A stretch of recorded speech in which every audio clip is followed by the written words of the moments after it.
ஆண்டவராகிய இயேசு கிறிஸ்துவின் நாமத்தினாலே கிறிஸ்தவ ஐக்கிய ஜெபக்குழு சார்பாக உங்களுக்கு புத்தாண்டு நல்வாழ்த்துக்களை தெரிவித்துக் கொள்கிறேன். எப்படி இருக்கீங்க? சந்தோஷமாக இருக்கீங்களா? 2024ஆம் ஆண்டு தொடங்கினது போல் இருந்துச்சு. கடகடன்னு ஓடி முடிஞ்சிட்டு இல்லையா? இந்த 2025ஆம் ஆண்டுக்குள்ளாக ஆண்டவர் நம்மை பிரவேசிக்க பண்ணியிருக்கிறார். அந்த தேவாதி தேவனுக்கு மகிமை செலுத்தி ஒரு நிமிடம் கண்களை மூடி செபிப்போமா? அன்புள்ள ஆண்டவரை, இந்த நாளுக்காக உமக்கு நன்றி செலுத்துறையா. இந்த நாளிலும் இந்த 2025ஆம் ஆண்டை காண செய்த என் தெய்வாதி தேவனுக்கு நன்றி செலுத்துகிறேன் தகப்பனே.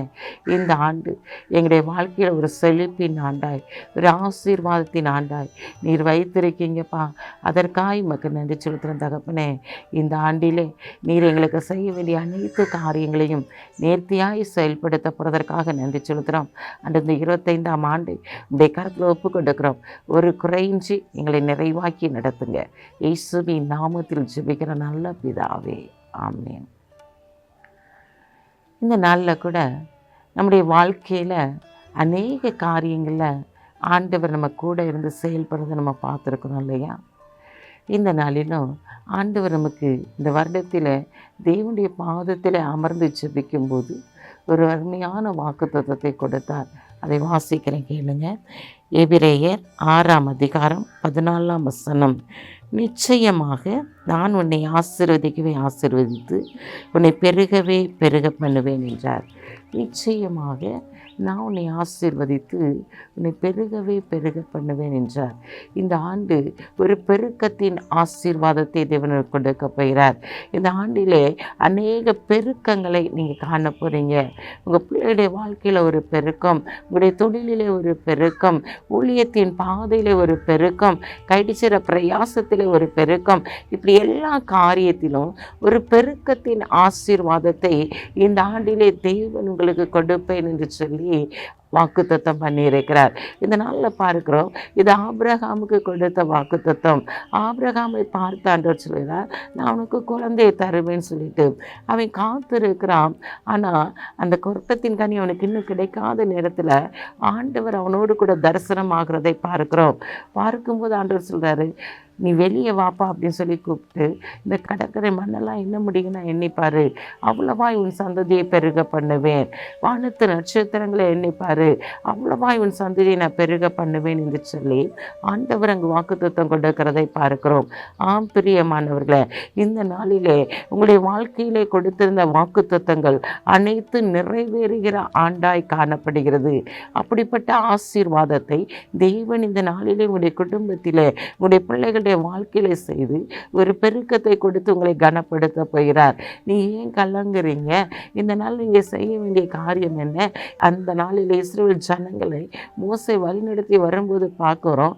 உபாகமம் 1ஆம் அதிகாரம் 11ஆம் வசனத்திலே பார்க்கிறோம், நீங்கள் இப்பொழுது இருக்கிறதை பார்க்கிலும் 1000 மடங்கு அதிகமாகும்படி உங்கள் பிதாக்களின் தேவனாகிய கர்த்தர் உங்களுக்கு சொல்லியபடியே உங்களை ஆசீர்வதிப்பார். உங்களுடைய பிதாக்களின் தேவன் சொல்லியபடியே உங்களுக்கு ஆசீர்வதிப்பார். அந்த உபாகம் 1ஆம் அதிகாரத்தில் வாசிக்கும்போது ஆபிரகாம், ஈசாக், யாக்கோபுக்கு ஆண்டவர் என்ன வாக்குத்தத்தம் கொடுத்தாரோ அப்படியே அவர்களை ஆசீர்வதித்தார். கடற்கரை மணலை போல் அவர்களை பெருக பண்ணினார். இந்த நாளிலே அப்படிப்பட்ட ஒரு ஆசீர்வாதத்தினால், ஒரு பெருக்கத்தின் ஆசீர்வாதத்தை கொடுக்கிறது மாத்திரமல்ல, உங்களை 1000 மடங்காய் நான் ஆசீர்வதிப்பேன் என்று சொல்லுகிறார். இந்த நாளில் நீங்கள் கைட்டு செய்கிற ஒவ்வொரு வேலையிலும் கூட கர்த்தர் உங்கள் கூட இருந்து இந்த ஆண்டில் 1000 மடங்காய் உங்களை ஆசீர்வதிக்க போகிறார். நீங்கள் செய்ய வேண்டிய ஒரே ஒரு காரியம், கர்த்தருக்கு பயந்து அவர் வழிகளில் நீங்கள் நடக்கும்போது நீங்கள் கைது செய்கிற எல்லா பிரயாசத்திலும் நீங்கள் 1000 மடங்கு ஆசீர்வாதத்தை பெற்றுக்கொள்வீங்க. அப்படிப்பட்ட ஆசீர்வாதம் இந்த ஆண்டிலே கர்த்தருடைய பிள்ளைகளாக இருக்கிற உங்களுடைய வாழ்க்கையிலே கர்த்தர் வைத்திருக்கிறார். கர்த்தர் உங்களுக்கு சொன்ன வாக்குத்தத்தம் ஒன்று கூட தரையில் விழுந்து போவதே இல்லை. அது அப்படியே நிறைவேற்றும்படியாக ஆபிரகாம், ஈசாக், யாக்கோப்புக்கு அந்த வாக்குத்தத்தங்கள் எப்படி நிறைவேறினதோ அதே போல் இந்த நாளிலே உங்களுடைய வாழ்க்கையில் அந்த வாக்குத்தத்தங்கள் நிறைவேறுகிற ஒரு ஆண்டாய் காணப்படுகிறது.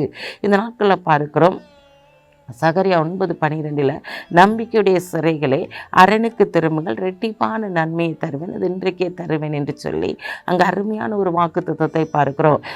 பிரியமானவர்களே, இந்த நாளில் ஒரு ரெட்டிப்பான நன்மை உடைய குடும்பத்திற்காய் கடந்து வருகிறது.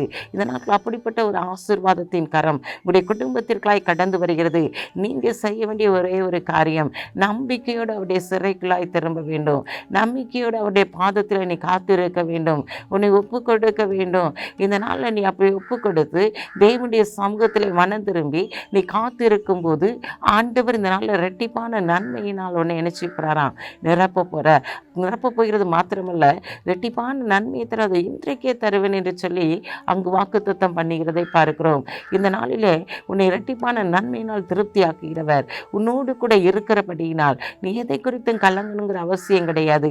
நீ உன்னை முற்றிலுமாய் தேவனுடைய பாதத்தில் அர்ப்பணிக்கும் போது, அவருடைய பாதம்தான் எனக்கு தஞ்சம் என்று சொல்லி நீ கடந்து வரும்போது, இந்த 2025ஆம் ஆண்டிலே கர்த்தர் உனக்கு சொல்கிற வாக்குத்தத்தம் இதுதான். நீ நம்பிக்கையோடு திரும்பு, நான் இந்த நாட்கள் இரட்டிப்பான நன்மையை தருவேன் என்று சொல்கிறார். இந்த நாளிலும் பார்க்கிறோம், இந்த நாளிலே நம்முடைய வாழ்க்கையில் எத்தனையோ போராட்டங்கள் பிரச்சனைகள் மத்தியில் வாழ்ந்து கொண்டிருந்தாலும் தேவனுடைய கரம் நம்ம கூட இருக்கிறபடியினால எந்த காரியத்தில் நம்ம சோர்ந்து போகாதபடிக்கு அவருடைய பாதத்திலே காத்திருக்கும் போது ஒன்றுமே இல்லாத சூழ்நிலையிலும் கர்த்தர் உங்களுக்கு வாய்க்கால்களை நிரப்ப பண்ணுவார். அதனால தான் பார்க்க, காற்றையும் காண மாட்டாய், மழையையும் பார்க்க மாட்டாய், உன் வாய்க்கால்கள் நிரப்பப்படும் என்று சொல்லி அப்படிப்பட்ட ஒரு வாய்க்கால்களை தேவன் உங்களுக்காக உண்டு பண்ணி வைத்திருக்கிறார். உன் வாய்க்கால்களை நிரப்பி ஒரு செழிப்பிற்களாக நீ கடந்து செல்கிற ஒரு ஆண்டுகளாய் கடந்து வந்திருக்கிறார். அதே இது ஆகாய் 2ஆம் அதிகாரம் 19ஆம் வசனம் வாசிக்கிறேன். களஞ்சியத்தில் இன்னும் விதைத்தானியம் உண்டோ? திராட்சை செடியும் அத்திமரமும் மாதுளம் செடியும் ஒலிவ மரமும் கனி கொடுக்கவில்லையே? நான் இன்று முதல் உங்களை ஆசீர்வதிப்பேன் என்று சொல்லுகிறார் என்றான். நான் இன்று முதல் உன்னை ஆசீர்வதிப்பேன். அப்போ இந்த நாட்டில் ஒன்றுமே இல்லாத ஒரு சூழ்நிலை, மாதுளம் செடி இல்லை, ஒரு கனி இல்லை, ஒன்றுமே இல்லாத ஒரு சூழ்நிலை, உன் குடும்பமும் இந்த நாளில் வெறுமையான பாத்திரத்தை போல் காணப்படுகிறதா? பிரயாசத்துக்குரிய பலன் கிடைக்கலையா? இந்த நாளில் ஆண்டவர் என்னை பார்த்து சொல்கிறாரு, நான் ஒரு பெருக்கத்தின் ஆசீர்வாதத்தை கொடுக்கும்படியாக இன்று முதல் அவனை ஆசீர்வதிப்பேன். ஒன்றும் இல்லாத சூழ்நிலையில் தான் கர்த்தர் இயற்கைக்கு அப்பாற்பட்ட அதிசயங்களை செய்து உன்னை ஆசீர்வதித்து உன்னை கனப்படுத்தும்படியாய் கடந்து வந்திருக்கிறார். ஏன் பயப்படுற? ஏன் கலங்குறீங்க? ஏன் அவங்களை ஆசீர்வதிப்பதுதான் கர்த்தருக்கு பிரியமான காரியமாய் இருக்கிறது. இந்த ஆண்டு ஒரு பெருக்கத்தின் ஆண்டாய், ஒரு ஆசீர்வாதத்தின் ஆண்டாய் காணப்படுகிறபடியினால் நீ கைடிச்சிற எல்லா காரியத்திலும் ஒரு பெருக்கம் உண்டாக போகிறது. உன் வேலையிலே ஒரு பெருக்கத்தை நீ காணப்போகிறாய். இந்த ஆண்டிலே உன்னுடைய கைடிச்சிற பிரயாசம், உன் தொழில், இந்த நாட்டில் உன்னுடைய பிள்ளைகளுடைய வாழ்க்கையில் கற்பத்தின் கனி இல்லாத ஒரு சூழ்நிலையில் உன் சந்ததியிலே ஒரு பெருக்கத்தை தேவன் கொடுக்க போகிறார். நீ எதை குறித்தும் கலங்கணுங்கிற அவசியமே இல்லை, எதை குறித்து நீ திகைக்கணுங்கிற அவசியமே இல்லை. கர்த்தர் உன்னோடு கூட இருக்கிறபடியினாலே ஒரு பெருக்கத்தை காணப்போகிறாய். இவ்வளவு நாட்கள் ஒரு பெருக்கம் இல்லாமல் இருந்திருக்கலாம், ஆனால் இந்த ஆண்டு ஒரு பெருக்கத்தின் ஆண்டாய், ஒரு ஆசீர்வாதத்தின் ஆண்டாய் கர்த்தர் உனக்கு வைத்திருக்கிறபடியினால் அந்த பெருக்கத்தை நீ பெற்றுக்கொள்ள நிலைமைகளாய் நீ கடந்து வந்திருக்கிறாய். நீ கலங்காத.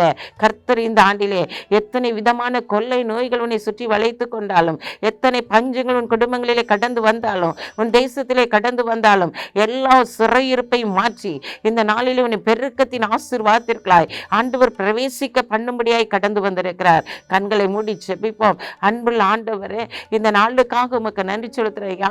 இந்த நாளிலும் தகப்பனே, இந்த பெருக்கத்தின் ஆண்டிலே உம்முடைய பிள்ளைகள் ஆசீர்வாதத்தின் மேல் ஆசீர்வாதத்தை பெற்றுக்கொள்கிற நாட்களுக்குள்ளாய் அவர்கள் கடந்து வந்திருக்கிறார்கள் ஐயா. என் தேசத்தில் எத்தனை பஞ்சங்கள் வந்தாலும், எத்தனை கொள்ளை நோய்கள் வந்தாலும், உம்முடைய பிள்ளைகள் உம்மை இறுக பற்றி பிடித்து கொள்ளும் போது அவர்களின் சட்டை நிலை வைத்து மறைத்து பாதுகாக்கிற தேவனாய் இருக்கிறீர் ஆண்டவரே. அதற்காக உமக்கு நன்றி செலுத்துற ஆண்டவரே. ஒரு பெருக்கம் ஆண்டவரே, உங்களுடைய பிள்ளைகளுடைய தொழிலிலே, அவங்க பிசினஸ்ல, அவங்க வேலை செய்யற இடத்துல, அவங்களுடைய சந்ததியில ஆண்டவரே இந்த நாளில் நீர் கொடுத்து அவர்களை பெரிய நபர்களாய் உயர்த்தப்படுறதற்காக உமக்கு நன்றி செலுத்துற ஆண்டவரே. இந்த நாளில் தகப்பனே மீ துதிக்கிற சோதரிக்கிறையா. ஊழியத்தின் பாதையில ஒரு விருத்தி இல்லையே என்று சொல்லி கலங்கி தவிக்கிற பிள்ளைகளுடைய வாழ்க்கையில இந்த நாட்டில் ஒரு பெருக்கம் உண்டாக போகிறது ஆண்டவரே. அப்படிப்பட்ட பெருக்கத்தை அவருடைய வாழ்க்கையில கொடுக்க போறீங்க. யாரெல்லாம் பின்வாங்கி போய் போயிருக்கிறாங்களோ ஆவிக்குரிய வாழ்க்கையில அவருடைய வாழ்க்கையில ஒரு பெருக்கத்தை நீர் கொடுக்க போறீங்க ஆண்டவரே. ஆவிக்குரிய வாழ்க்கையில ஒரு பெருக்கம், வரங்களிலே ஒரு பெருக்கம் ஆண்டவரே, இந்த நாட்களில் கனிகளிலே ஒரு பெருக்கம் ஆண்டவரே, தொழிலே ஒரு பெருக்கத்தை நீர் உடைய பிள்ளைகளுக்கு கொடுத்து ஆசீர்வதிக்க போறீங்க. அதற்காய் மக்கு நன்றி செலுத்துறேன் தகப்பனே. பிறந்த நாளை திருநாளை கொண்டாடுகிற பிள்ளைகளை இயேசுவின் நாமத்தில் ஆசீர்வதிக்கிற ஆண்டவரே. அப்பா, இந்த ஆண்டிலே ஆண்டவரே அப்பாவும் துதிக்கிற சோதரிக்கிற ஐயா ஒரு பெருக்கத்தை உடைய பிள்ளைகள் ஆண்டவரே இந்த நாளில் கொடுத்து நீர் அவர்களை ஆசீர்வதிக்கப்படுவதற்காக எனக்கு நன்றி செலுத்துற ஆண்டவரே. உடைய கரம் கூட இருந்து ஆளுகை செய்யட்டும். இயேசுவின் நாமத்தில் ஜெபிக்கிற நல்ல பிதாவே, ஆமென்.